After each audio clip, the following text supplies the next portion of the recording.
Hey, good morning. This is Jodi here with Source Mortgage Center, and I'm joined today by Susan Kramer, who's a realtor with Coldwell Banker On Track Realty. Thank you, Susan, so much for being here today and taking the morning to sit with me for a few minutes. I really appreciate it.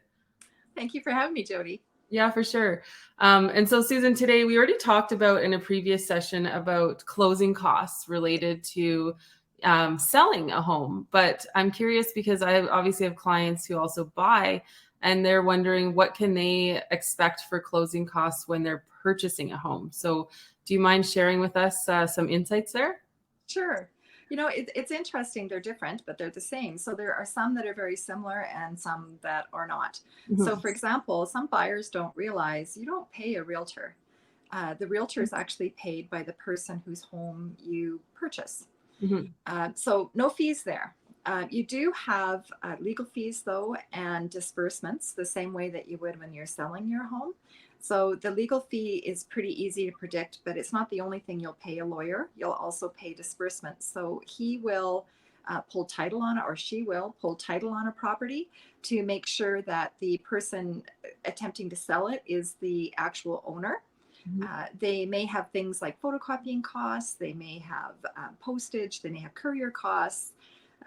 There could be a number of different things. If you're buying a condominium, for example, there may be an estoppel certificate required and other condo docs provided for you to make sure that you're comfortable moving into that condominium complex. You're going to have inspection costs. It's Right. very rare these days when there's not some form of inspection on a home. And that's just to make sure that everything's in working order and there isn't something majorly obviously wrong with the property that you need to be aware of before you purchase. Home insurance, you need to pick up the insurance on the first day of ownership. So it's really important to get that set up.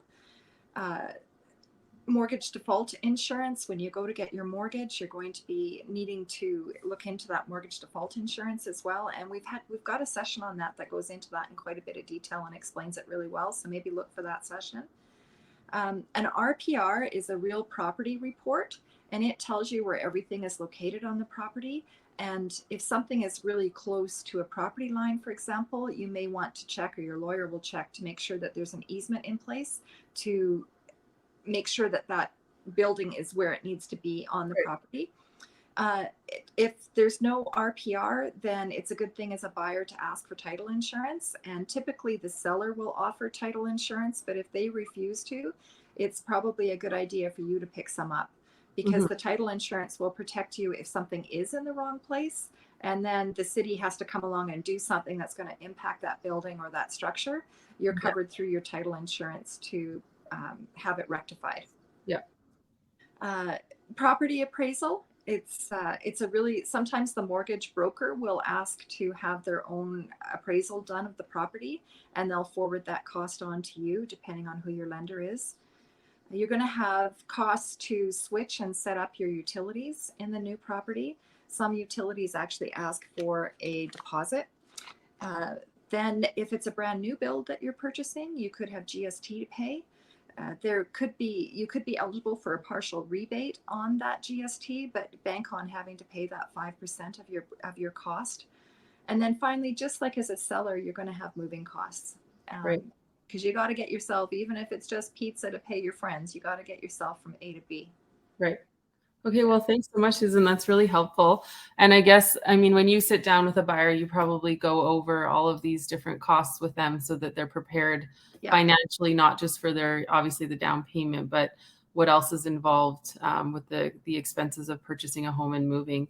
And if Exactly. anyone has any questions, I've got Susan's contact information down at the bottom. I'm sure she'd gladly answer any questions related to purchasing a property and what those sort of expenses are that you can expect. So That's it. thanks so much, Susan. I really appreciate you and have an awesome day. Thanks for having me, Jodi. Take care.